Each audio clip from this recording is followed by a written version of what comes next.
ऋषि का ज्ञान। वह समय था जब शब्दों में शक्ति थी और मौन में ब्रह्मा। पर्वतों के बीच जहां हवा भी मंत्र की तरह बहती थी, वहीं एक ऋषि ने आखिरी बार संसार से कहा, ज्ञान किसी पुस्तक में नहीं, वह तो उस क्षण में है जब तुम प्रश्न करना छोड़ देते हो।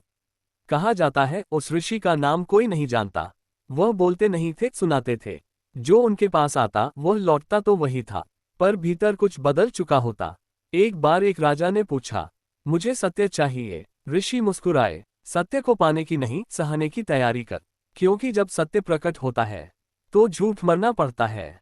उन्होंने आगे कहा, मनुष्य ज्ञान ढूंढता है, पर ज्ञान मनुष्य को ढूंढ रहा होता है। बस वही रुक जाओ जहां शब्द समाप्त हो, वही ब्रह्म शुरू होता है। उस दिन से उनके आश्रम के चारों ओर एक अजीब निस्तब्धता छा गई। कहा जाता है जो उस भूमि पर कदम रखता वह अपनी पुरानी सोच वहीं छोड़ आता है, क्योंकि वहां सुनने का अर्थ बदल जाता था।